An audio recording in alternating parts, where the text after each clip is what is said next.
गर्मियों की छुट्टियां शुरू हो रही हैं। अच्छा, गर्मियों की जैसे छुट्टियां शुरू होती ना, घमौरियों से उतना डर नहीं लगता जितना मेहमानों से लगता है। क्योंकि घमौरियों के लिए तो फिर भी सूखा पाउडर आता है। मेहमान जब तक आपका घी नहीं निकालते ना, जाते नहीं है। अच्छा, जो लोग ठंडी जगह पे रह रहे होते हैं ना, उनको गर्मी में सबसे ज्यादा फोन आते हैं रिश्तेदारों के। हमारे है ना, एकदम अनएक्सपेक्टेड से फोन आएंगे रात को 11 बजे। और भाई हाँ भाई गुड्डू, हाँ भाई मैं बोल रहा हूँ, हाँ तेरा फूफा जानकी दास, हाँ बड़े दिन हो गए भाई, आजकल तेरी पोस्टिंग शिमला में है ना, बंदा भी टालता है। हाँ फूफा एक्चुअली ठंड बड़ी हो गई, अब आपसे एडजस्ट नहीं हो पाएगा। तो फिर और सेंस ऑफ ह्यूमर दिखाते हैं अपना। अच्छा, मैं तेरी बुआ के साथ इतने साल एडजस्ट कर गया, ये ठंड क्या चीज है। आदमी फिर समझाता है, अरे नहीं नहीं अंकल जी, वो अभी इतनी सर्दी है, मैं इसलिए बोला था कि आपके वो घुटनों में दर्द रहता ना, बेटे मैंने स्टील के डलवा लिए। अब तो मैं इधर नींबू रख के रस निकाल देता हूँ। बड़े मेहमान आपको ऐसे मिलेंगे। अच्छा, जो छोटे शहरों से कभी कभी आते हैं ना, जिन्होंने पहली बार एस्केलेटर देखा होता है, बड़े शहरों में जब कोई मेहमान आता है तो उनको मॉल घुमाने ले जाते हैं, क्योंकि छोटे गांव में तो मॉल होते नहीं है। वो बेचारे एस्केलेटर से बड़ा डरते हैं कि कौन सी चीज पहले रखनी है। वो बेचारे भोले होते हैं, पहले पर क्या, पहले तो समझ नहीं आता क्या है, पहले उनके एक्सप्रेशन उड़ जाते हैं लिफ्ट को देख के।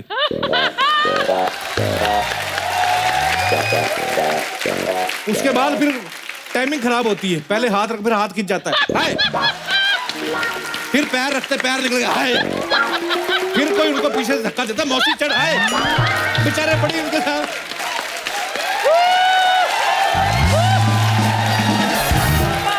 और मॉल में भी देखना, जो घूमने लोग आते हैं, ये दिनेश का ताऊ है ना, मॉल में चला गया घूमने, सारी दुकानें छोड़ के ना लॉन्जरी की दुकान के बाहर खड़ा हो गया। और जो मैनिक्विन नहीं लग रहती ऐसे, उनको यूं देख रहे अंकल। इतनी देर देखा ना, हार के वो पत्थर की लड़की कहती, चाचा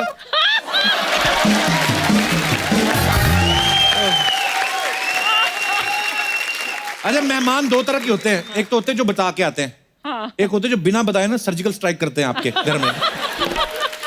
अरे सर्जिकल स्ट्राइक वाले जो मेहमान होते हैं ना, तैयार होने का मौका भी नहीं देते। आदमी संडे का दिन है, बालों में डाई लगा के बैठा है आराम से, धूप सेक रहा है या टीवी देख रहा है, तो ऐसे में बेल बजती ना ठम करके, तो आदमी पहले तो खिड़की से देखता है। अगर तो बड़े बड़े रिश्तेदार हैं तो फिर तो चला जाता है खोलने। अगर साथ में कोई खूबसूरत लड़की हो ना, पहले बाथरूम में इतनी तेजी से निकलता है जैसे रेड पड़ गई हो, फिर वो रेडी होके बाहर निकलता है, आ गए। अच्छा, कुछ लोग ऐसे भी होते हैं जो मुंबई आकर अभी थोड़ा मॉडर्न हो गए हैं, लेकिन रिश्तेदार उनके अब भी देहाती हैं। तो फिर रिश्तेदार क्या करते हैं, रात को जब सोने का टाइम आता है, फिर ये अपना कुर्ता निकाल के ना, मोनालिसा की पेंटिंग नहीं टंगी रहती यूं करके, उसके ऊपर डालते हैं, तो सारी रात बदबू वाला कुर्ता टंगा रहता है। सुबह मोनालिसा जो यूं करके होती है ना, सुबह यूं खड़ी होती है।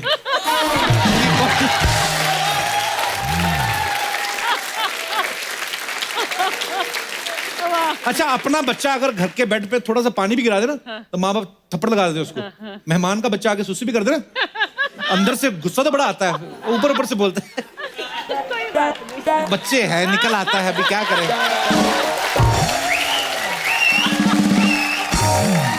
आप देखना, मेहमान जब नया नया आता ना आपके घर में, तो पहले पहले दिन बड़ी अच्छी अच्छी सब्जियां बनती है। पहले पहले पनीर बनेगा, चिकन बनेगा, 2-4 दिन एक्स्ट्रा रुक जाए, फिर भिंडी गोभी आना शुरू हो जाती है। फिर 2 दिन और रुक जाए, फिर पानी वाली दाल आनी शुरू हो जाती है। फिर मेहमान चपाती तोड़ता है, खुद दाल ढूंढता है। और 1 दिन और रुक जाए, फिर सब्जियां तो आने की दूर की बात, फिर किचन में से गालियों की आवाज आती है। फिर मेहमान समझ जाता है कि अब मेरी एक्सपायरी डेट आ गई है। अरे कुछ बच्चे बड़े होशियार होते हैं, माँ बाप ज्यादा खाने पीने को नहीं देते ना कोल्ड ड्रिंक, जब मेहमान आते हैं ना तभी ये फैलते हैं, कोल्ड ड्रिंक तेरा, पूरी की पूरी कोल्ड ड्रिंक भावा बोल देते हैं। माँ बाप हटो, पहले मेहमानों को पीने दो। तो मेहमान तो बोल देते हैं, अरे कोई बात नहीं, बच्चा है, पीने दो। अरे नहीं नहीं, ये तो पीते रहते हैं। बच्चे फिर सबके सामने पोल खोलते हैं, कहाँ पीते रहते हैं। वो आपकी बेइज्जती मेहमानों के सामने करेंगे। कहाँ पीते रहते हैं, आज ही तो आई है कोल्ड ड्रिंक। अंकल हमें कभी भी नहीं पिलाते, पता है। हमें जब शादी में ले जाते वहां पे कहते जितनी खींच सकते हो खींच लो, घर में तो पिलाते नहीं। बहुत अच्छे। अच्छा, जब भी घर पे मेहमान आते हैं ना, जो आदमी सबसे वेला होता है ना, उसकी ड्यूटी लगती है उनको घुमाने फिराने की, क्योंकि उसके पास कोई और कोई काम है नहीं। स्टेशन से लेने भी वही जाता है, छोड़ने भी वही जाता है। आप छोटे शहरों में जाओगे ना, आपको वेले लोग बड़े मिलेंगे जिनको कोई खास काम नहीं रहता। अच्छा, ऐसे लोग सबसे ज्यादा बिजी होते हैं। कहीं गन्ने की ट्रॉली निकल रही है ना, उसके पीछे लटक जाते हैं, उधर 2-3 किलोमीटर दूर चले जाएंगे। फिर उसके बाद वापस वहां से कोई आ रही है, उसके पीछे लटक के वापस आके पूरा दिन इसी में निकल जाता है। अच्छा, कुछ तो इतने वेले होते हैं, मैंने देखा है कईयों के घर के आसपास रेलवे लाइन पड़ती है ना, उधर यार दोस्त बैठ के ना दो और कुछ नहीं तो रेल के डिब्बे गिनते रहते हैं। 1 2 3 4 5, फिर लड़ रहे होते हैं। अबे 13 थे, अबे 12 थे, कोई बात नहीं, अभी आधे घंटे में दूसरी आएगी, फिर गिनते, फिर बैठ गए। अच्छा, आप कुछ लोग इतने वेले होते हैं, इनके दांत में कुछ अटक जाए ना, किसी ने कुछ चिकन खा लिया या कोई ऐसी चीज खा ली, सारा दिन ये नहीं कि फटाफट एक टूथपिक लेके निकालो, पूरा दिन उससे खेलते रहते हैं।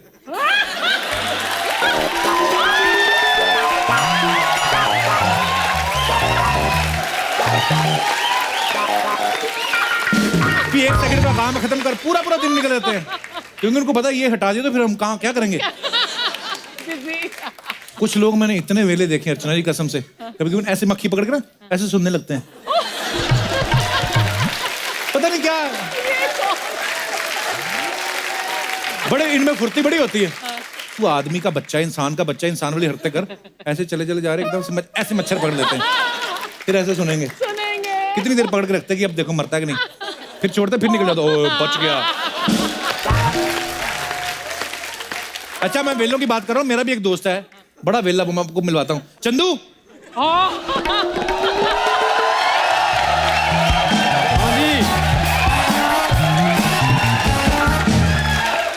चंदू मेरे यार, कहाँ था तू?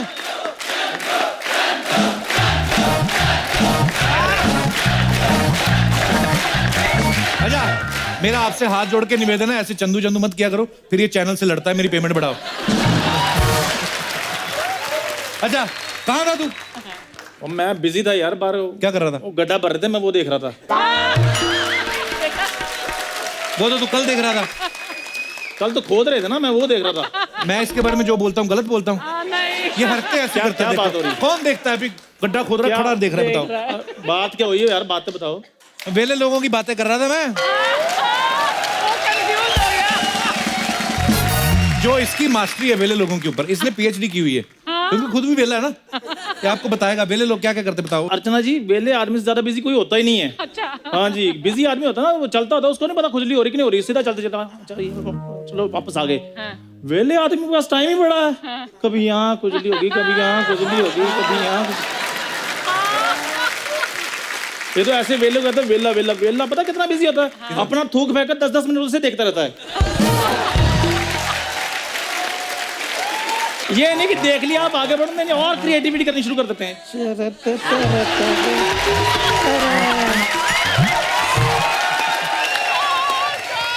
तो बिजी आदमी जो होता है वो एक ही काम करता है, वेले आदमी के पास काम ही बड़े होते हैं एक्चुअली। अच्छा, ये वेला आदमी जो होता है ना, उसको कोई काम नहीं, तो बत्ती बनाकर ना वो कान में लेकर ना मजे लेते रहे।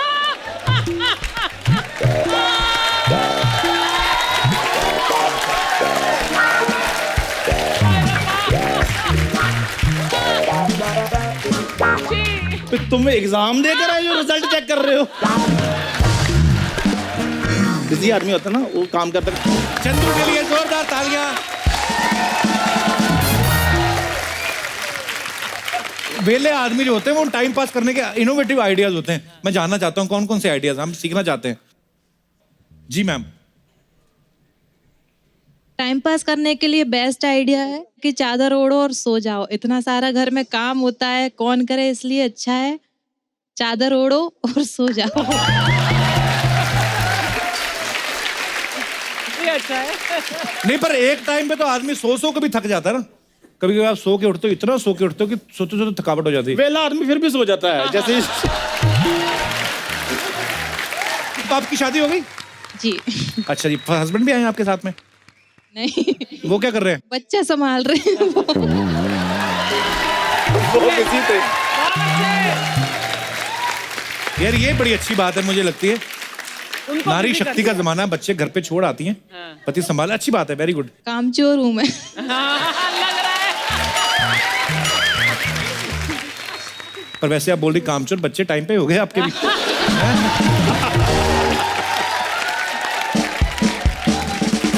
चलिए, बहुत अच्छा लगा आपके विचार जानकर। और कोई हमारे दोस्त जो इस बारे में अपने विचार व्यक्त करना चाहते हैं? एक माइक दास दादा को दे दो प्लीज। नर्वस हो गए दास दादा। दास दादा हमारे बहुत ही पुराने मित्र हैं, हमारे शो पे बड़े सालों से फोटोग्राफी कर रहे हैं। दास दादा, आप क्या करते हो जब शो की शूटिंग खत्म हो जाती है? घर जाके क्या करते हो? घर पे अकेला हूँ अभी। क्यों? वाइफ कलकत्ता गई है। अच्छा, भेज दिया। तो मूछें क्यों काली की फिर आपने, अगर वाइफ कलकत्ता गई हुई? तो बच्चे आपके साथ रहते हैं दास दादा? हाँ, मैं लड़का है खाली। अच्छा, खाली लड़का क्या है? भरा हुआ लड़का क्या होता है? नहीं, बेटा है अभी साथ में। अच्छा। बेटी का तो शादी हो गया। बेटी की शादी होगी? हाँ जी। बेटे की नहीं करी? नहीं, बेटे अभी टाइम है, लड़की घुमा रहा है। लड़की घुमा रहा है। लड़की घुमा रहा है? दास दादा एक बात बताओ, आप मतलब अभी दास दादी भी घर पे नहीं है, मतलब आपकी वाइफ शूटिंग के बाद अभी क्या घर जाके क्या पूरा करोगे? दिन घर पे रहता हूँ मैं, बाहर भी नहीं निकलता हूँ, नीचे भी नहीं आता हूँ। तो अभी आपकी वाइफ गई हुई कलकत्ता, बोर नहीं होते आप उसके नहीं, बिना? बिल्कुल नहीं। अभी क्या फायदा, 35 साल हो गए सर शादी को। ऐसे क्यों दास दादा? बोर हो जाते ना, एक ही चेहरा रोज रोज देख के, अभी क्या देखें। मार पड़ेगी घर पे। दास दादा, वो भी तो रोज एक ही चेहरा देखती हैं। वो कौन सा एक दिन दिलीप कुमार देखा, वो भी- दूसरे दिन शाहरुख खान? हाँ, वो भी तंग आ जाती है। तो दोनों एक दूसरे से बोर हो गए। हाँ। पर Das Dada is so sweet, thank you Das Dada, love you. और कोई हमारे दोस्त? जी भाई साहब हाथ खड़ा करें, इनको दे दीजिए जी। अगम कुमार निगम जी हमारे शो में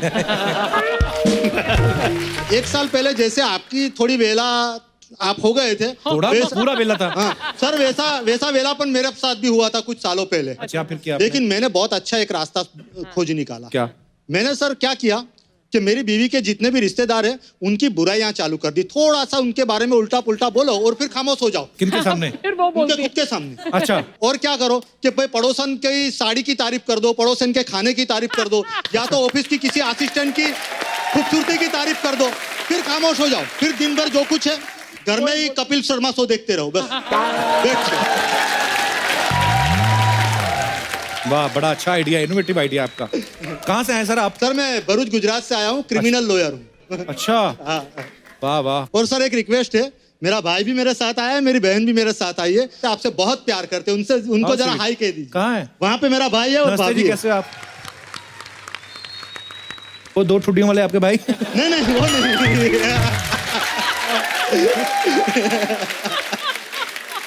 सर सॉरी, बहुत बड़ी गलती हो गई सर। जितना मजा यहाँ पे आया है वो सारा घर जाके निकल जाएगा। क्यों? क्योंकि भाई की मुलाकात आपसे करवाई, बहन की करवाई, बीवी से भूल गया सर, माफ कर दो। बहुत बड़ी गलती हो गई। नमस्ते जी, कैसी हैं आप? बहुत अच्छा लगा सर, बड़े दिलचस्प इंसान है आप। Thank you sir, thank you. Archana ji, आज मैंने चंदू का बहुत ज्यादा टाइम वेस्ट कर दिया।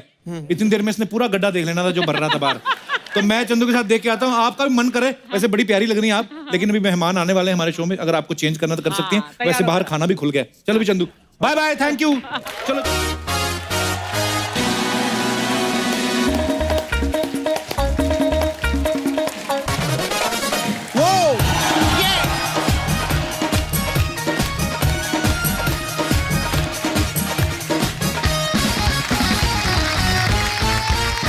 मैं अपने दर्शकों को बता देना चाहता हूं कि आज यहां जो आ रही हैं वो हिंदी सिनेमा के गोल्डन एरा की 3 सबसे बड़ी सुपरस्टार्स हैं, जिन्होंने अपनी एक्टिंग, अपने अंदाज और अपने डांस से हिंदुस्तान के करोड़ों लोगों के दिलों पे राज किया। आज इनके साथ हम हिंदी सिनेमा के गोल्डन एरा को एक बार फिर से सेलिब्रेट करेंगे। तो सबसे पहले आपकी जोरदार तालियों के बीच बुलाना चाहूंगा CID, प्यासा, कागज के फूल, साहब बीवी और गुलाम, काला बाजार, गाइड, राम और श्याम, नील कमल और तीसरी कसम जैसी सुपरहिट फिल्मों की लीड एक्ट्रेस, हिंदी सिनेमा का 14वीं का चांद, पद्म भूषण वहीदा जी, आपका बहुत बहुत स्वागत है हमारे शो में। और सीरियसली आज मैं क्या कहूं, हमेशा हम ये बोलते हैं कि 4 चांद लग गए, आज 4 लाख चांद लग गए हमारे शो को। एक्चुअली हमारी अर्चना जी जिंदगी में कभी किसी को देख के घबराई नहीं, आज रो रही हैं आपको देख के। ये मोहब्बत है आपके लिए। What's the matter with you? Why, my darling? अरे अरे कुछ नहीं कहती आपको, क्यों रो रही हैं आप? मैं डांटूंगी नहीं। आप डांट भी दे तो सर आंखों पर। Oh, sweet. You know, it's very embarrassing कि इतने सालों के, मतलब आपने तो of course कितना काम किया, लेकिन मैंने भी कुछ काम नहीं काम किया। मैंने almost 3.5 decades I've been in this industry, और आपसे मिलने का पहले सौभाग्य हुआ है मुझे, लेकिन आज इस मंच पर आपको देखकर और the fact that I mean मुझे उस कुर्सी पर बैठना गवारा नहीं, because आप यहाँ पर इस मंच पर हैं। And we've grown up seeing Vahida ji perform, and it's embarrassing कि इतने सारे actors को मिलने के बाद। Now I won't take more of your time because ये बहुत emotionally, I know it's a comedy show and मैंने बहुत emotional बना दिया। I'm going to go back there, but it's such a pleasure being here with you. Thank you so much. Pleasure meeting with you.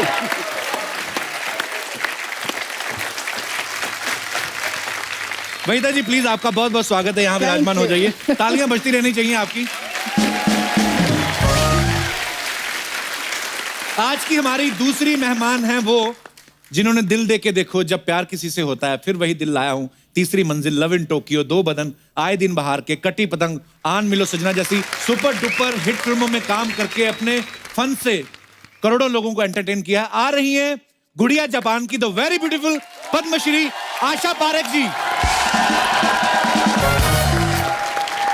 Asha ji आपका बहुत बहुत स्वागत है, please यहाँ पे विराजमान हो जाइए। और आज की हमारी तीसरी मेहमान वो हैं जिन्होंने अपने डांस से पूरे हिंदुस्तान को अपना दीवाना बना लिया। ये एक ऐसी अदाकारा है, इनका एक गाना पूरी फिल्म को सुपरहिट बना देता था। गुमनाम, शिकार, ऐलान, कारवां, लहू के दो रंग, शोले, डॉन और बहुत सी सुपरहिट फिल्मों में अपनी एक्टिंग और डांस से सबका दिल जीतने वाली प्लीज वेलकम पद्मश्री हेलन जी। आइए मैम, आइए। मुझे पता है आज आपके दिल में बहुत सारी बातें जो आप करने वाली हैं, so please ma'am. Asha ji, I am so honored to meet you. So honored. After a long time we are meeting. I'm such a big fan of yours. Helen ji, Hi, my darling. you know, Helen ji, I want to say एक चीज जो मैंने कभी किसी से शायद share भी नहीं की, कि अगर मैं आज इस इंडस्ट्री में हूं तो हेलन जी की वजह से। क्योंकि जब मैं छोटी थी और मैं आपके गाने और डांस और आपकी एक्टिंग देखती थी स्क्रीन पर, तो मैं इतना मेस्मराइज्ड और उस ग्लैमर से इतना अट्रैक्टेड थी। Thank you. तो मैं बोलती थी कि वन डे मैं भी उस पर्दे पर आना चाहती हूँ। तो it's because of you. Thank you so much.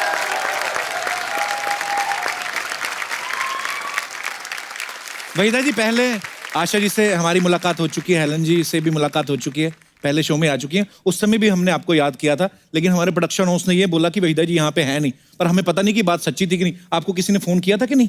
हम आपको बड़े सालों से वेट कर रहे हैं आपका। I know. एक बार किसी ने बुलाया तो था। अच्छा। मैं माफी चाहती हूँ। नहीं वहीदा जी, आप वहीदा रहमान है, आपको माफी मांगने की जरूरत नहीं है। मैं तो खाली कंफर्म करना चाहता था कि प्रोडक्शन हाउस सही बोल रहा है ना। 2 प्रोडक्शन हाउस हैं अभी, एक तो आप ही का है जी।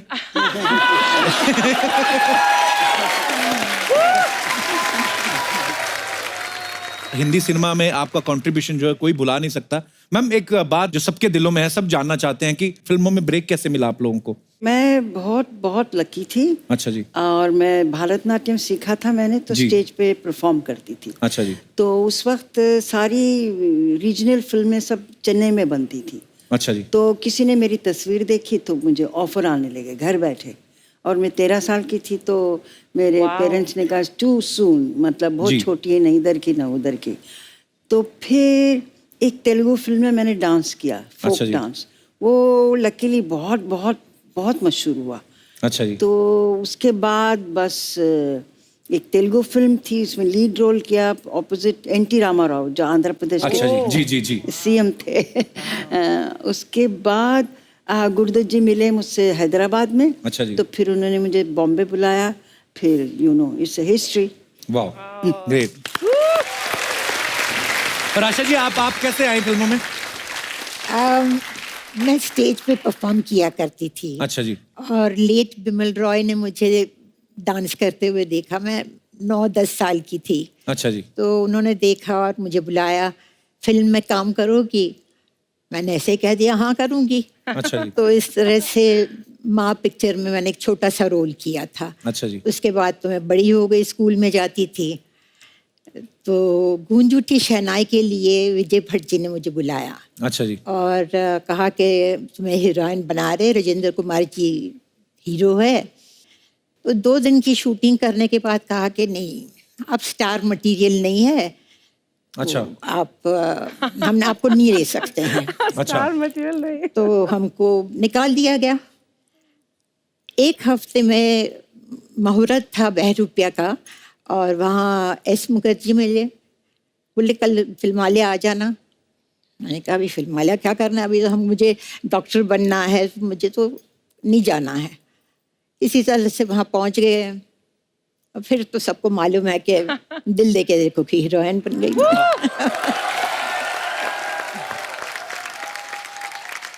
और हेलन जी आपकी शुरुआत कैसे हुई थी? We were refugees from Burma. Okay. And during the war, we had to walk it for 9 months from Burma to Assam. I was very small. I was about 3-4 years old. Anyway, we came to India. God was great. And I went to school. And while going to school, I started learning Manipuri, a little of Bharatanatyam and Kathak. Just the fundamentals. Take, in case I was given a chance, I would know the stance of all these dances. उस ज़माने में कुकू जी बहुत बड़ी dancer and actress थी. अच्छा जी। And my mother requested her that मैं chorus में कम से कम join करूं क्योंकि we needed the money very badly. We were living in one room. The Mori was in one room. और another thing I must tell you, जब भी गर्मी का दिन था, हम लोग चटाई को ठंडा करके जमीन पे लगा के नहा के, we never used to wipe ourselves, put our nightie and we go to sleep. Oh my God. So we've seen these lovely days, praise the Lord. Because of that, I'm here now. Thank you. कितनी अच्छी बात है कि हमारी तीनों जो legend artist हैं, तीनों बचपन से ही इतनी टैलेंटेड थी कि 9-10 साल की उम्र में आपको रिकॉग्नाइज किया गया। मतलब कमाल है। आज हमें आपको तीनों को एक साथ देख के बहुत खुशी हो रही है। तो आप तीनों ने ब्लैक एंड व्हाइट फिल्मों में भी काम किया है, उसके बाद कलर फिल्मों का दौर आया। तो उस जमाने में जो पेमेंट होता था वो ब्लैक में होता था कि व्हाइट में होता था? सॉरी, ये बचकाना सवाल पूछने के लिए। दोनों में होता था। दोनों में होता था। अच्छा मैम, जब ब्लैक एंड व्हाइट फिल्मों से कलर का दौर आया, उस समय आपको सबसे, मैं ये सवाल अब तीनों से, सबसे अच्छी चीज आपको क्या लगी जब सिनेमा जो है वो रंगीन हो गया? मुझे बल्कि ठीक नहीं लगा क्योंकि उस अच्छा। वक्त लाइट बहुत ज्यादा इस्तेमाल करते थे। ओके। क्योंकि उनका फिल्म का एमल्शन कुछ कम था, ज्यादा था, something like that, technical thing. तो मुंह सारा जल जाता था। एक आइस बकेट में अच्छा। एक शामो लेदर कहते थे, उसको डाल के रखते थे, फिर मुंह पे लगाते रहते थे बिफोर द टेक। तो मैं कहती थी कहाँ फंस गए हम, इतनी ज्यादा गर्मी थी। और उस वक्त एसी तो थे ही नहीं कहीं भी, ना कमरों में ना स्टूडियो में, तो बुरा हाल होता था। मैं तो कहती कलर में शुरू कर दी पिक्चर, हाय मर गए। अच्छा। और आशा जी, आपको अच्छा लगा जब रंगीन हो गया सिनेमा? पहली फिल्म जो मैंने की वो गेवा कलर की थी। अच्छा जी। हम हिंदुस्तानी, तो वो इतने बड़े बड़ी लाइट्स ले आते थे और वो लगा के, मुझे याद है मुझे ऐसे खड़े रहना था, कैमरा यहाँ था और वो लाइट यहाँ थी। अच्छा जी। शाम को देखा तो ये पूरा जल गया था। बाप रे। रिफ्लेक्टर्स इतने लगते थे, रिफ्लेक्टर्स ऐसे होते थे कि मेरी आंखें लाल हो जाती थी। और लोग कहते थे हाँ तुम्हारी आंखें लाल कैसे होती है? अरे भैया शराब वराब पीती हो क्या है? तो अच्छा, इन्होंने कहा लाल आंखें, उस पर एक किस्सा सुनाओ आप चाहें तो मेरी पहली कलर शूटिंग हुई जब 14 का चांद रिलीज हुई तो बहुत हिट हो गई थी। तो उस वक्त एक कलर का सिलसिला शुरू हो गया था। तो गुरुदत्त जी ने सोचा ये जो टाइटल सॉन्ग जो इतना मशहूर हुआ है उसको रीशूट करते हैं कलर में, फिर रिलीज करेंगे। तो वही किया उन्होंने। फिर दोबारा उनको सेंसर करना पड़ा, दिखाना पड़ा। सेंसर बोर्ड ने कहा जी वो एक शॉट वहीदा जी वो मुड़ के देखती, वो काट दीजिए। ऐसे क्यों? मैं ऐसे ही हूँ, बस सिर्फ मुड़ के देखती हूँ। तो इन्होंने पूछा क्यों क्यों क्या है इसमें खराबी? तो बोले जब वो मुड़ के देखती उनकी आंखें लाल हो गई। तो हाँ साहब वो लाइट बहुत है तो लाल हो गई। जैसे इन्होंने कहा नहीं इसमें शी लुक्स वेरी सेंशियस। अच्छा। हाँ तो फिर गुरुदत्त जी ने कहा साहब ये मियाँ बीवी का सीन है और कुछ नहीं, ना लिपटे ना झिपटे ना हाथ पकड़ा, बेचारी यूं से यूं देखा।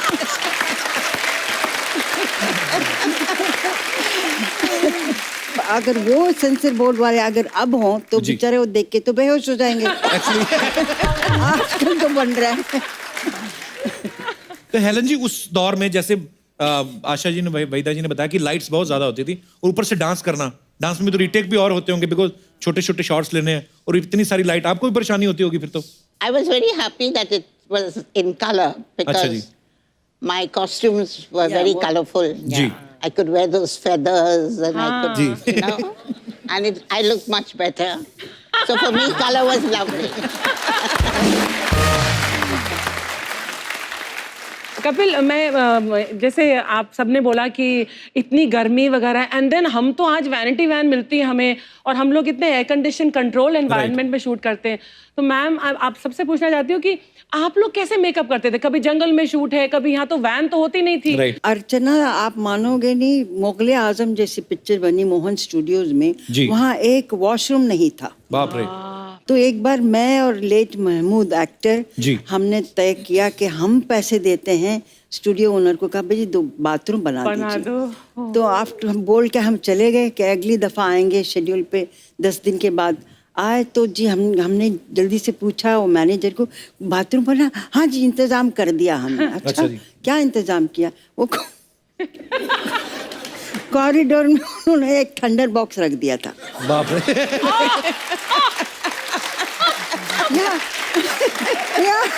I said, oh my God, it's so terrible. बाप रे कितना मुश्किल होता होगा उस समय, सारा दिन शूट करना, वॉशरूम ही नहीं है। हमने पानी पीना छोड़ दिया था।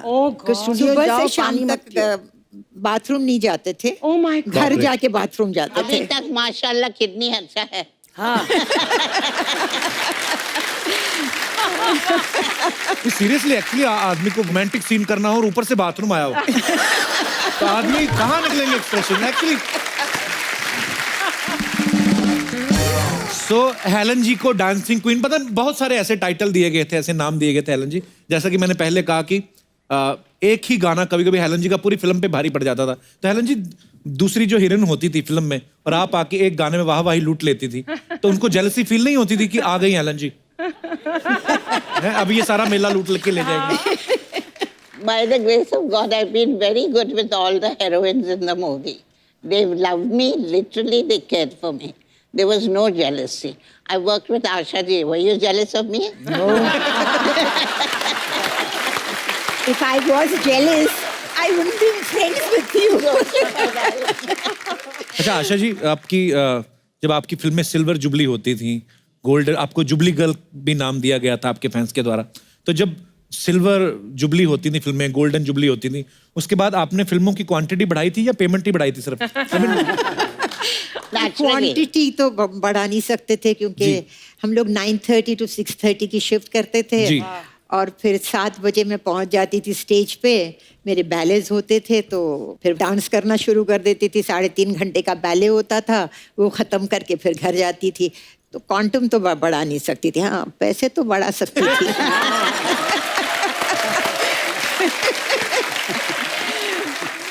आशा जी, आपने तकरीबन सब स्टार्स के साथ काम किया है, तो आपको अपनी जोड़ी सबसे ज्यादा किसके साथ अच्छी लगती थी? मेरी पहली फिल्म शम्मी कपूर जी के साथ थी। अच्छा जी। तो मुझे उनके साथ काम करने का जरा आसानी लगती थी। एक बहुत मतलब जो वो करते थे वो इमीडिएटली मैं पकड़ लेती थी। अच्छा जैसे डांस होता था तो डांस डायरेक्टर नहीं होता था। अच्छा जी। अच्छा तुम ये कर लेना, मैं ये कर लूंगा।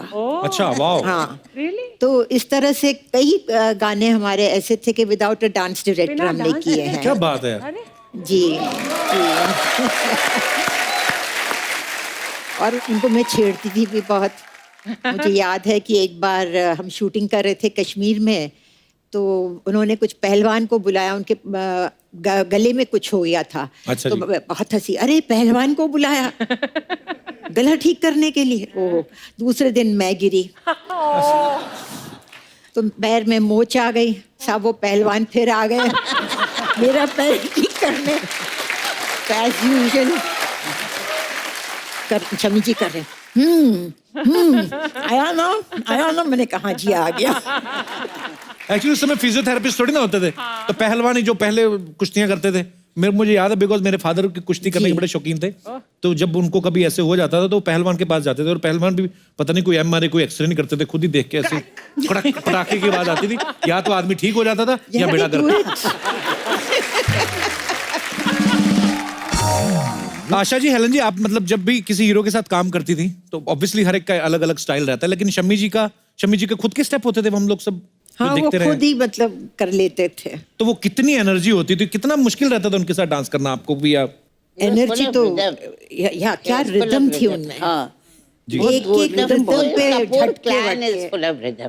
सब बच्चे लोग, सब सभी लोग। और क्या शम्मी जी का कोई शशि प्रॉपर कपूर, डांस नहीं होता था, जैसे जी। वाइल्ड डांस ना, जी। तो रिदम को पकड़ के उनमें इतनी पूरे जिस्म में रिदम थी। रिदम थी वो, ये हाथ भी यूं करो यूं भी करो तो सब रिदम में करते थे एक्चुअली Isn't it? अच्छा वहीदा जी, ऐसे हमने सुना है कि जब आप फिल्मों में आई थी तब आपका नाम जो है वहीदा रहमान नहीं था, कोई और नाम था। नो, ऐसे पता नहीं क्यों अफवाह है ये? अफवाह है। असली नाम मेरा वहीदा रहमान और वहीदा रहमान ही था। अच्छा जी। हाँ। मैं आज ही इनको बाहर निकालता हूँ जिन्होंने ये मुझे बोला ना। वहीदा जी, एक और अफवाह है, पता नहीं ये भी अफवाह ही है कि सच्ची बात है, लेकिन बड़ी ऐसे अफवाहें सुन के आ रहे मैं हैं आप। अफवाहें सुन के आया हूं बहुत सारी, एक के बाद एक के बाद पर उन्होंने कहा कि जो आपके भरतनाट्यम के जो गुरु थे उन्होंने पहले आपको डांस सिखाने से मना कर दिया था, लेकिन बाद में आप ही उनकी बेस्ट स्टूडेंट निकली। अच्छा, तो मतलब ये बात सही है, चलो वो बच गया आज।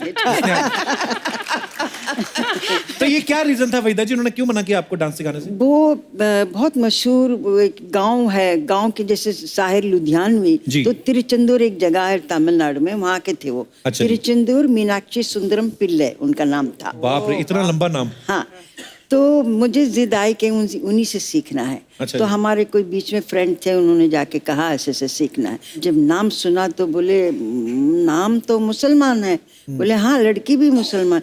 No no no no no, मैं मुसलमान को भरतनाट्यम कैसे सिखा सकता? अच्छा। बोले क्यों नहीं सिखा सकते साहब आप?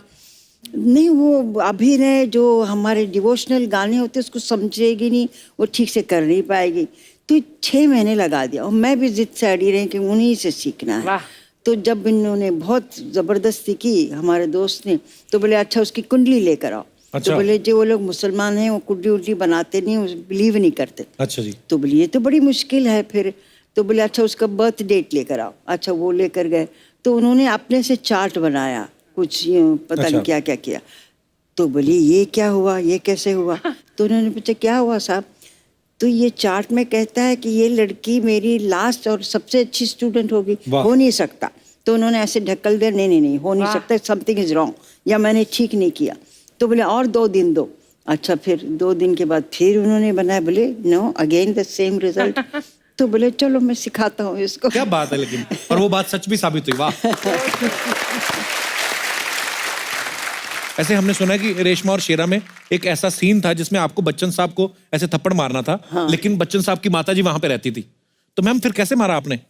वो आदमी थोड़ा वो भी हो जाता कि यार सामने मम्मी है। नहीं, उन्होंने आंटी ने ये भी कहा वहीदा जरा संभाल के, तो मैं बिल्कुल डर गई। अच्छा जी। तो हर बार आए तो सुनील दत्त डायरेक्ट कर रहे थे उस वक्त, और सी रामचंद्रन कैमरामैन थे। अच्छा जी। तो उन्होंने कहा वहीदा जी आप ठीक से नहीं करेंगे तो रीटेक होंगे, उतने थप्पड़ पड़ेंगे। अच्छा जी। इससे बेहतर है अब दिल मजबूत करके एक कस के दे दीजिए, बात खत्म हो जाएगी। अच्छा जी। तो फिर लाइटिंग वगैरह हो रही थी, तो मैं जाके बैठी, तो आंटी बच्चन उधर बैठे हुए थे, वहीदा जरा संभाल के करना।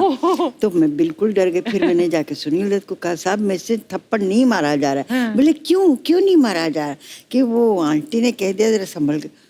तो बोले ओहो, तो फिर आंटी को कहना चाहिए इस शॉट के लिए आप बाहर जाके बैठिए। अच्छा, तो बाहर भेजा फिर उनको? बाहर भेजना पड़ा। तो उसके बाद फिर सब सेट पे असिस्टेंट डायरेक्टर सुनील दत्त सब कहेंगे एक ही शॉट, एक ही टेक, एक कस के लगा दीजिए। मैंने कहा अमिताभ बहुत कस के लगाने वाली हूँ। हाँ कोई बात नहीं। खैर शॉट हुआ, लकीली पहला टेक ओके हुआ, तो फिर अमिताभ कहेंगे वहीदा जी काफी अच्छा था।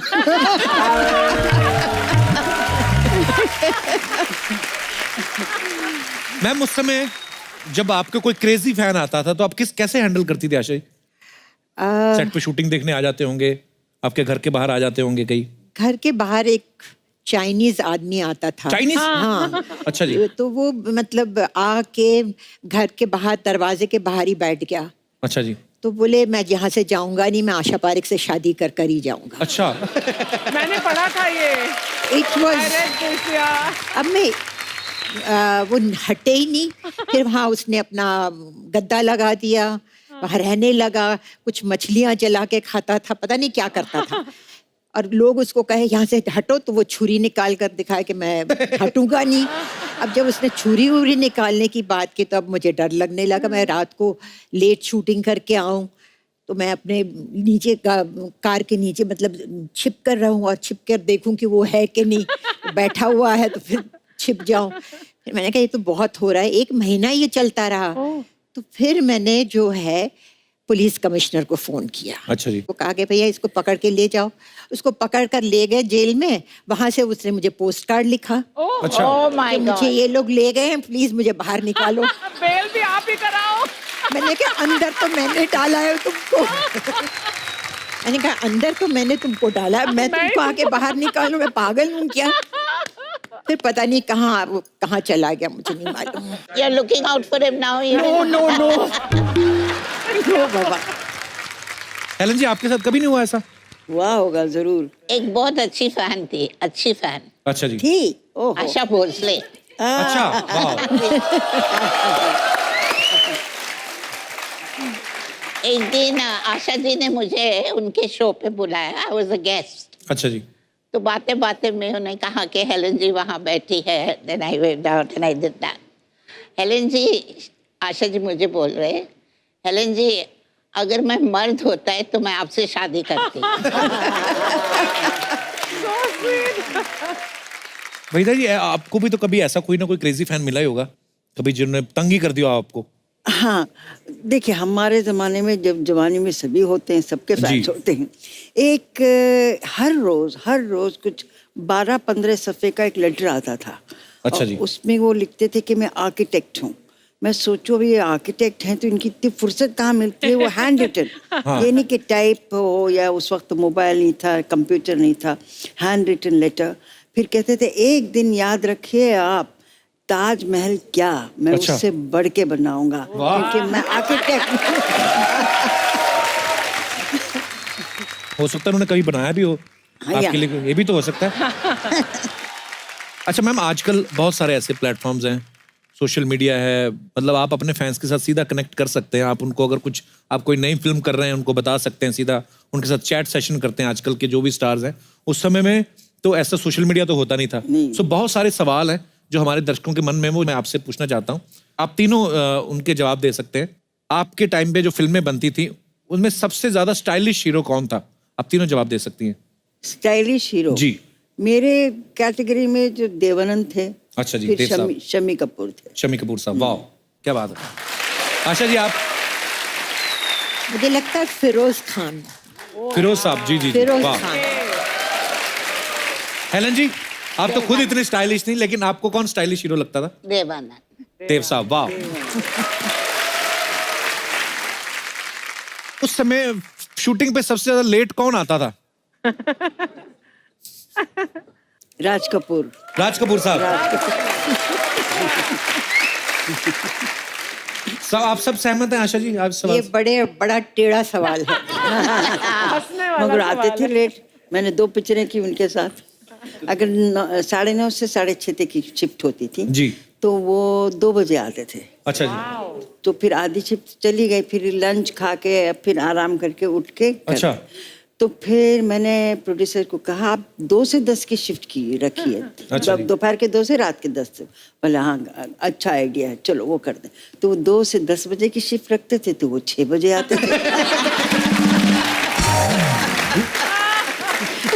फिर एक दिन उन्होंने, मैं कहती थी क्या राज जी मैं बैठ बैठ के थक जाती हूँ, नहीं सॉरी। एक दिन मिल्क कॉलोनी में शूटिंग थी, तो मेरे प्रोड्यूसर ने कहा वहीदा जी आप घर से मत निकलिए जब तक मैं फ़ोन नहीं करूँ, आई फील गिल्टी, आप बैठी रहती हैं वहाँ, क्या करें। मैंने कहा अच्छी बात है। तो फिर फ्रैंटिकली फ़ोन आया, उस वक्त मोबाइल नहीं था, कुछ नहीं, निकलिए जल्दी निकलिए। मैंने कहा क्या हुआ? बड़ी सुबह 7 बजे राज जी आउटडोर में बैठे हुए हैं। मैंने कहा राज जी 10 बोले मैं बदनाम हूँ कि मैं लेट आता हूँ, मैं बैठा हूँ, आप अभी आई हैं, अभी आपको मेकअप करना है, बाल बनाने कितनी देर लगेगी, मैं कितनी देर बैठा रहूँगा। मैंने कहा मुझे जिंदगी भर बिठाते थे, अभी आप बैठे रहिए। ऐसे कौन से एक्टर थे जो दूसरों के डायलॉग चेंज करवा देते थे? ऐसा कोई था? मैंने एक पिक्चर में काम किया था जिसमें कृष्णा करके कोई विलन था। अच्छा जी। तो वो क्या होता था 7 to 2, 2 to 10 की शिफ्ट होती थी, तो मैं 2 to 10 की शिफ्ट में उसकी शूटिंग करने जाती थी। अब वो 6 बजे तो वो सारे डायलॉग उल्टे बोले। अच्छा। हाँ, वो बोले कि जैसे ये था कि शल्लो तुम कीचड़ में खिला हुआ कमल हो, तो वो बोलेगा शल्लो तुम कमल में खिला हुआ कीचड़ हो। तो एक दिन ये हुआ, अच्छा बिकॉज मैं बहुत बड़ी स्टार थी, तो पूरे सेट पे सन्नाटा। तो उसने कहा क्या हुआ? अरे भाई तुम क्या बोल रहे हो? तो बोले क्या बोल रहा हूँ? तो बोले तुमने ये डायलॉग बोला है। अच्छा मैंने ऐसा बोला, सॉरी हाँ फिर से करते हैं। फिर वही बात। अच्छा। हर चीज में, मतलब वो सुजीत कुमार के साथ था कि शल्लो के साथ मैं सुहाग रात मनाऊंगा। वो 6:30 बज गए थे, तो कहने लगे कि शल्लो की जगह मैं तुम्हारे साथ सुहाग रात।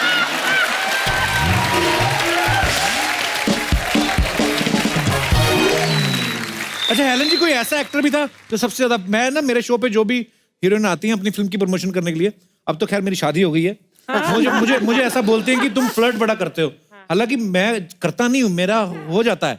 अच्छा उस समय भी कोई तो हीरो ऐसा होता ही होगा जो बड़ा फ्लर्ट करता होगा?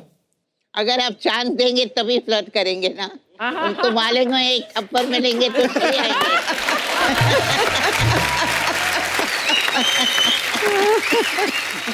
तो मैम सलीम साहब से आपकी मुलाकात कैसे हुई थी?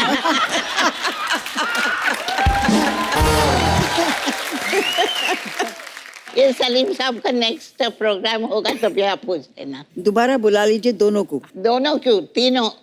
हाँ जरूर। Salman's mother is there. Definitely, ma'am. We would love to, ma'am. बाकी भी सबको। मैम यहाँ पे ना कुछ आपके हार्डकोर फैंस हैं जो आपकी फिल्मों के, आपके स्टाइल के इतने दीवाने हैं, तो उसी आज स्टाइल में बैठे हूँ, मैं उनको बुलाना चाहता हूँ। प्लीज आइए, आप जरा मंच पे आइए। अच्छा सबसे पहले तो आप अपना नाम बताइए और आप बताइए कि आप किनका आपने स्टाइल कॉपी किया हुआ है, हमारे दर्शकों को बताइए। मैं मधुचंद्रा हूँ।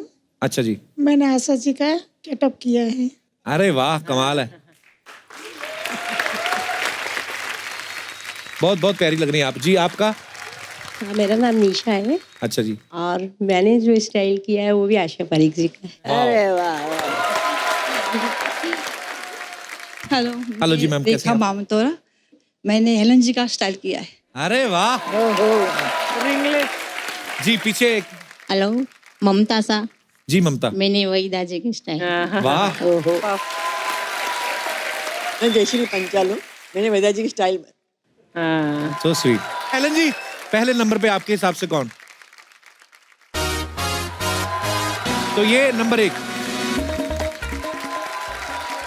कितने जा रहा है? गुड्डू आजा, क्यों स्कूटर की चीखें निकलवा रहा है? ये मैम हमारे पड़ोसी हैं, बच्चा यादव, उनका बेटा है गुड्डू। अच्छा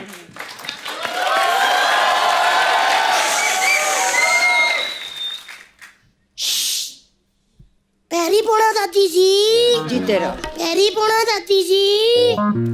पैरी पोड़ा दादी जी। ओ गुड्डू, ये दादी दादी क्या होता है? दादी दादी वो होती है जब किसी माँ के बच्चे के घर बच्चा होता है और वो लेडी मिठाई का डब्बा लेके गली में मिठाई बांटती है और खुशी से कहती है कि आज मैं दादी बन गई, उसे दादी कहते हैं। ओए कलिंगड़, मैं दादी की डेफिनेशन नहीं पूछ रहा हूँ, ये तेरी दादियाँ कैसे हो गई? कप्पू अंकल, मैंने इन तीनों दादियों को ना अपने धन धन धन से दादियाँ मान लिया हुआ है। अबे तन मन धन से मानना होता है। तन मन से आप मानो, मैंने धन धन से माना है। पता क्यों? क्योंकि तन मन से ना सी व्यू बंगले नहीं आते, धन धन से आते हैं।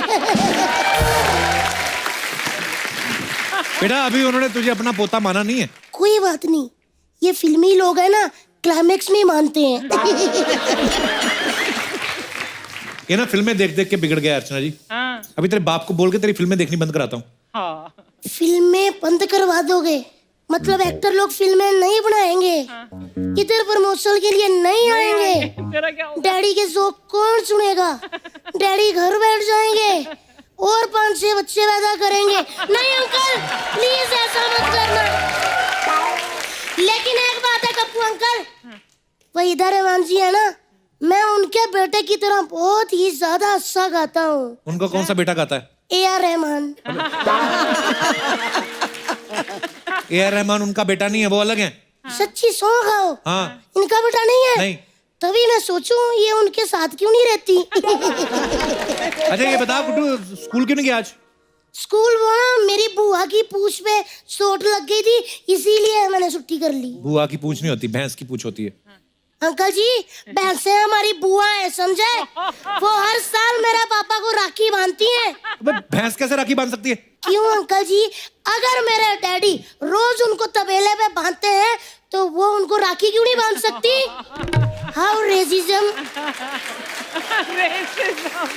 अच्छा फालतू की बातें इससे जितनी मर्जी करा लो। अभी मैं स्कूल के बारे में कुछ पूछूंगा ना, पढ़ाई के बारे में, इसकी बोलती बंद हो जाएगी। वाह गुड्डू, ज्यादा बात तेरी पढ़ाई पे सवाल उठा है। मैं तैयार हूँ कप्पू अंकल, क्या सवाल पूछते हो? अच्छा बता, सूरज किस दिशा से निकलता है? सूरज? हाँ। ऐसा गोल सा? हाँ। वो खट्टे ऑरेंज रंग का होता है जो? हाँ। सूरज वो जो बच्चों को सुबह उठाता है? हाँ। वो जो कपड़े भी सुखा देता है? हाँ वही सूरज। वो सूरज जिसके पृथ्वी आसपास चक्कर लगाती है? हाँ वही सूरज। वो सूरज जो रात को डूब जाता है? हाँ वही सूरज। हाँ तो 9:30 बज रहे ना, डूबा हुआ है। जब सुबह उगेगा तो बता दूंगा किधर से उगता है।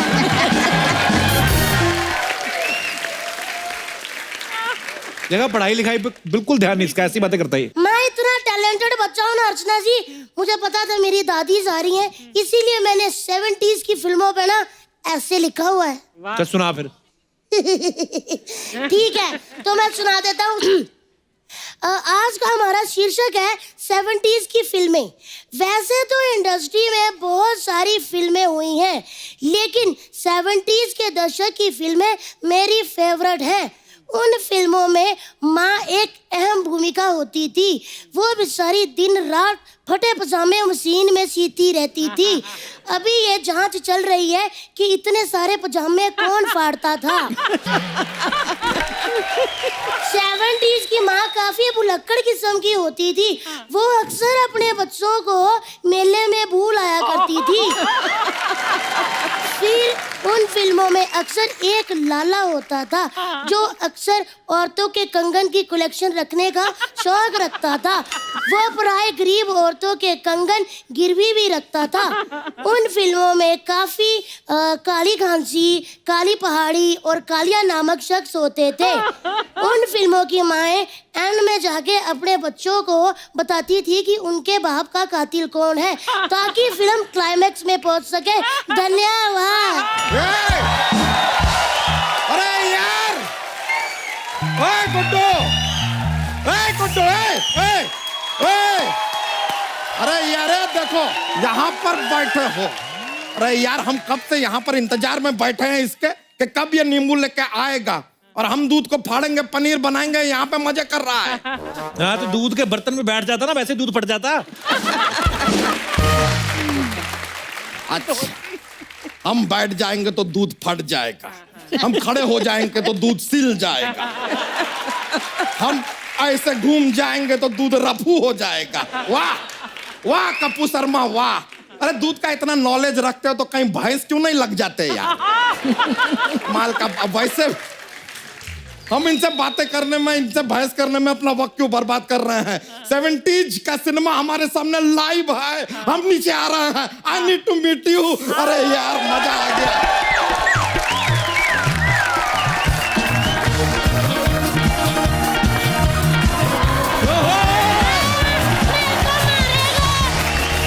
अरे यार अरे बाप रे, नमस्कार नमस्कार। अरे यार मजा आ गया यार। क्या बात है अर्चना जी।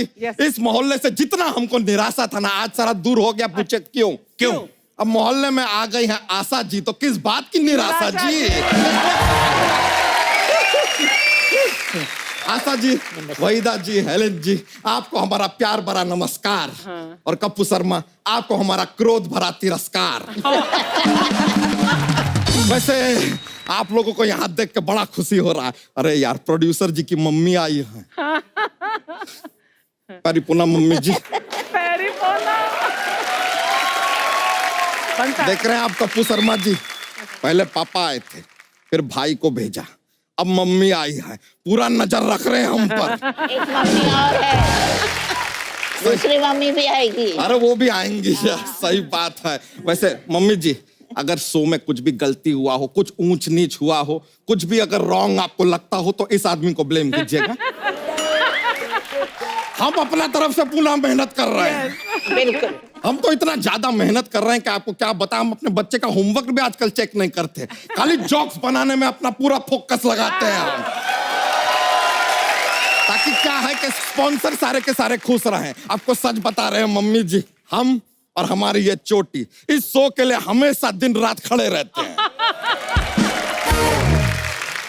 आशा जी, वहीदा जी, ये बातें तो चलती रहेंगी। आप लोगों के लिए हम कुछ गिफ्ट लेकर आए हैं। क्या दे सकते हैं? आशा जी जी, आपके लिए कटी पतंग। दिस इज ए कटी पतंग। ये वहीदा जी आपके लिए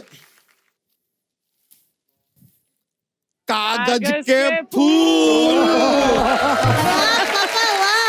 थैंक यू। और हेलेन जी, आपके लिए हम लाए हैं स्क्रिप्ट। अबे ये तो खाली है।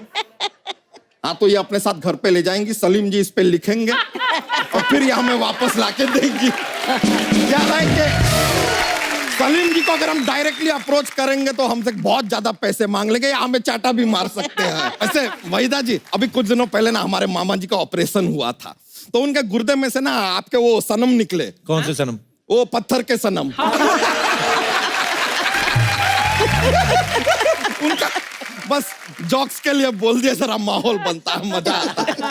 वैसे आशा जी, आप देखें डेस्टिनेशन वेडिंग आजकल बड़ा ऐसा क्रेज चल रहा है, लेकिन आप कमाल है। आपने तो अपने दौर में डेस्टिनेशन लव शुरू कर दिया था, love in Tokyo.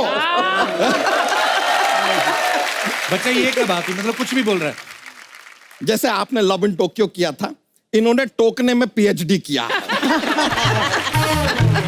PhD in Tokyo. क्या बात है पापा, सही कहा आपने। देखा कप्पू अंकल, आप जानते नहीं मेरे पापा कौन से खेत के कद्दू हैं। खेत के कद्दू में खेत की मूली होता है। पापा मैंने आपका साइज देख के बोला है ना।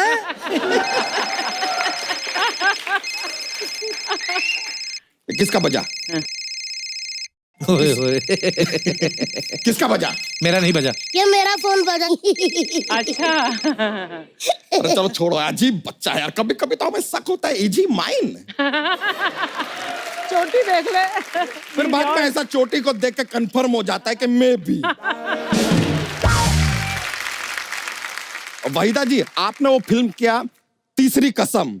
अच्छा जी, आपने वो फिल्म किया तीसरी मंजिल। तो ये मतलब डायरेक्टली तीसरी कैसा? ये दोनों फिल्मों का पहला 2 पार्ट तो आया ही नहीं, हमने देखा नहीं मतलब। पापा जी बस करो यार, आपकी बातें सुन के ना मेरे को नींद आई जा रही है।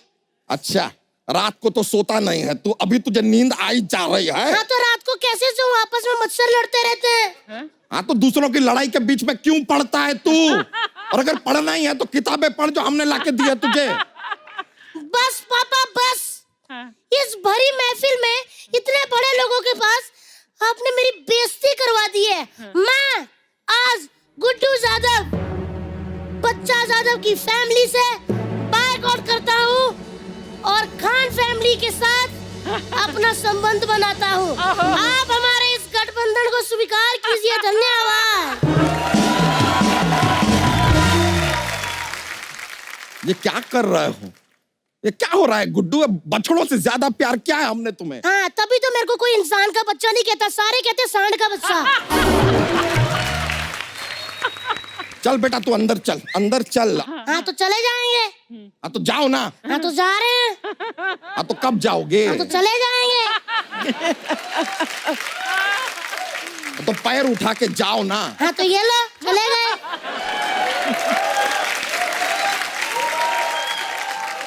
ऐसे जाओ, ऐसे ऐसे जाओ। मैं सांड नहीं हूँ, ऐसे जाऊँ, हीरो हूँ, बाइक पे जाऊंगा अपनी। वैसे हमारे ये बच्चे ने काफी गुस्सा दिला दिया, माय एलोपॉजी फॉर दैट। लेकिन क्या माहौल को अच्छा करने के लिए हमारे पास एक जोक्स का पिटारा रहता है। अगर आप कहें तो जोक्स पेश कर दे, पेश कर दिया जाए तो ठीक है। कपूर शर्मा आप हमको बताइए, शोले फिल्म के क्लाइमैक्स में कौन मरता है, अमिताभ बच्चन के धर्मेंद्र? अमिताभ बच्चन। हकीकत में धर्मेंद्र मरते हैं। अबे चल, अबे चल क्या हम इंफॉर्मेशन दे रहे हैं? हकीकत अलग फिल्म है, उसमें धर्मेंद्र मरते हैं।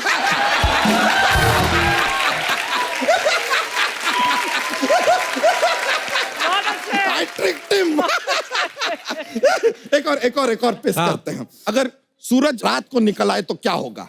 क्या होगा? कुछ नहीं होगा यार, इतने अंधेरे में कहां पता चलेगा क्या निकला क्या नहीं।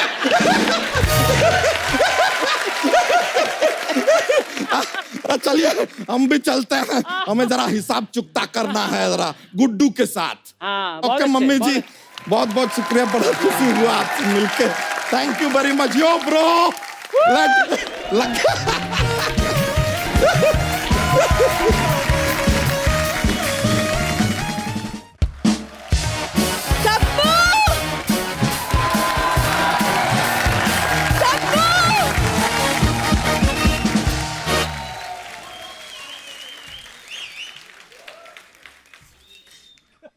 वहीदा मैम।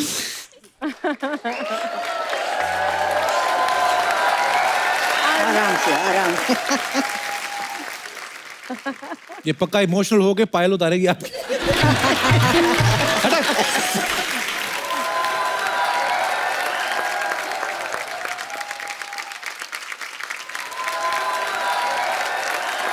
Hello ma'am.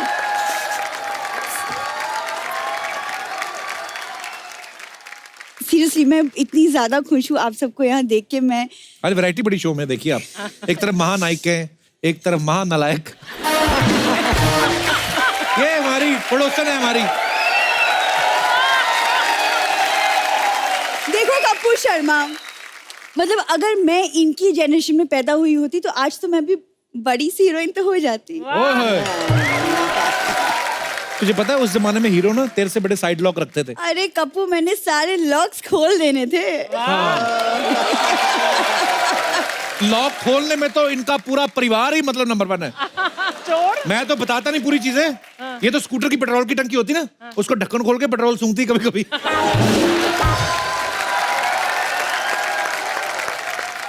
खानदान खानदान खानदान इतना बोलते रहते हो मेरे खानदान के बारे में। अच्छा इतना बता दो, मेरे खानदान में कितने लोग हैं? 2 लंगूर हैं, एक सेकंड हैंड तोता, एक बुजुर्ग लोमड़ी है तेरे। मैं सबको जानता हूँ। मेरा जन्म चिड़ियाघर में हुआ है, ये भी बता दो। चल झूठी के, सर्कस में हुआ था।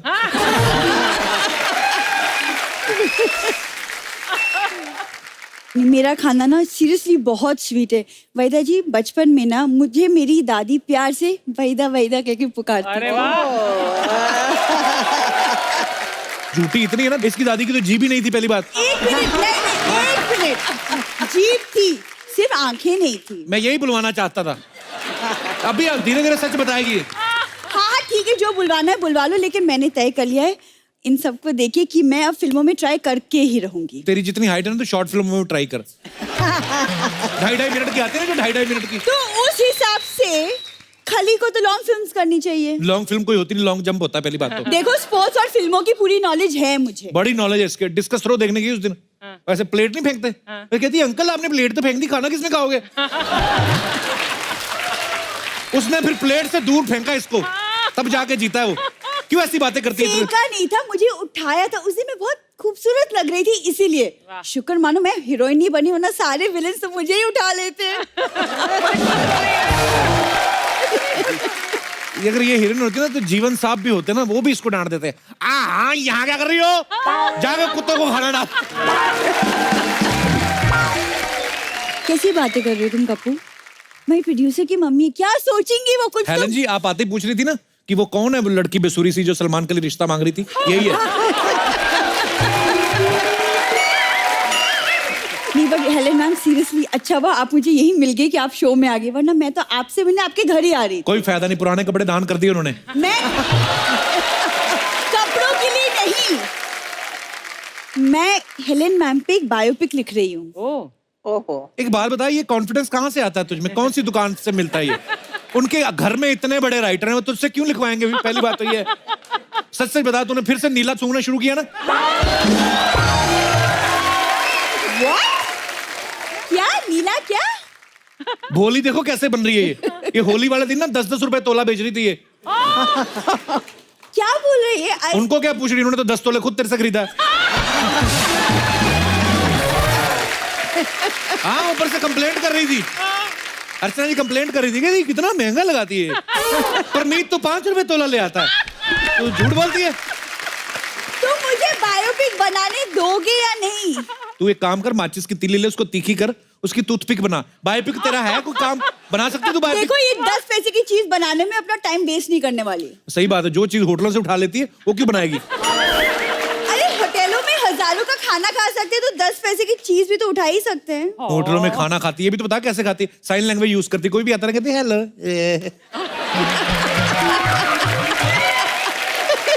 ये तुम अगर हमें 2 मिनट बिना इंटरप्ट किए अगर हमें अपना कुछ बोलने दोगे तो हमें ये सब करना ना पड़े बाहर जाके। चल ठीक है, अब मैं नहीं बोलूंगा, बोल दो जो कहना है, बोलो। हेलन मैम, आपकी बायोपिक में ना आपका रोल मैं कर रही हूँ। अच्छा देखा, तो- इसीलिए नहीं मैं बोलने देता। बोलो वही जितना सुन सके आदमी। हो गया? तुमको क्या प्रॉब्लम है? हेलन मैम ने कुछ नहीं बोला अभी तक, तुम क्यों बोल रहे हो बीच में? तुम चुप रहो। वो बोल नहीं रही, कुछ नीचे से मुक्का तैयार कर रही थी वो। ऐसा कुछ भी नहीं तैयार कर रही है। नहीं नहीं, आपके रोल के लिए ना तो मुझे तैयारी के लिए आपको नजदीकी से एकदम ऑब्जर्व करना होगा। तो उसके लिए फिर मुझे आके आपके साथ गैलेक्सी में रहना होगा। ये था मुद्दे की बात। क्रिएटिविटी देखो आप, क्या तरीका ढूंढा है सलमान खान के घर पे रहने का। अब बात अगर खुली गई है शरेआम तो फिर ये क्या है? आप अच्छा। प्लीज आशीर्वाद दे दीजिए, अपने घर की बहू मान लीजिए मुझे। मैं सच कह रही हूँ। अगर तू पहले घूंघट निकाल के आती ना तो शायद मान भी लेती वो। अभी तेरा मुंह देख लिया उन्होंने, अभी कुछ नहीं होएगा।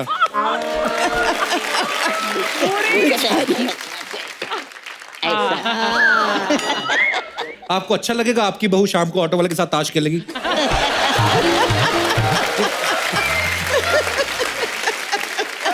कबू तुम ये क्या बदतमीजों वाली बातें कर रहे हो? नहीं मैं सीरियसली मैं जन्म हुआ है आपके परिवार के लिए। सीरियसली आपके जैसे रहन सहन बातचीत सब आप जैसा है। सीरियसली नींबू ये क्या कर रही है उधर? भैंसों ने गोबर कर दिया है, गरम गरम है, उठा ले। फिर कहती है ठंडे का मजा नहीं आता। जाओ भी पहले तो मेहंदी की रस्म अदा करो, चलो। ये मेरी बहन ना कोई बात बनने ना दे। और कप्पू शर्मा जिस दिन मेरी सच में विदाई हो गई ना, सबसे ज्यादा तुम रोगे। रो गई, खुशी के आंसू होते वो। चुप। एक बार वहीदा जी, आशा जी और हेलन जी के लिए जोरदार तालियां हो जाएं। मैम, आपने अपनी फिल्मों से करोड़ों लोगों को एंटरटेन किया, इतने सालों तक एंटरटेन किया है। सो हमारे साथी कलाकारों की तरफ से एक छोटा सा ट्रिब्यूट है जो आप तीनों के लिए। मैं चाहता हूं कि आप सामने आके उनको देखें। आइए प्लीज मैम, जोरदार तालियां हो जाए।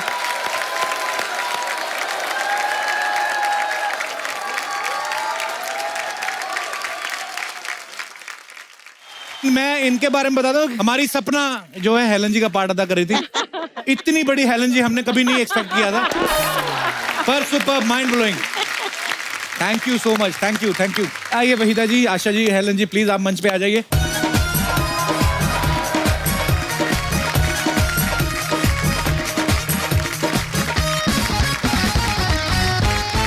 आशा जी, वहीदा जी, हेलन जी, आपका तहे दिल से शुक्रिया अदा करते हैं कि आज आप हमारे शो में आई। और बहुत लोगों को इंतजार था कि आप तीनों एक साथ हमारे शो में आए और आपने हमारा न्योता जो है स्वीकार किया। थैंक यू सो मच आने के लिए। आई होप आपने एंजॉय किया होगा ma'am. Thank you ma'am, thank you so much. Thank you, Kapil. We enjoyed ourselves. Thank you so much for coming ma'am. And God bless you with all the shows to come. Thank you ma'am, thank you. So आप सब लोग यूं ही हंसते रहें, मुस्कुराते रहें, अपने आसपास सफाई रखें और देखते रहिए the Kapil Sharma show. Good night, शब्बा खैर।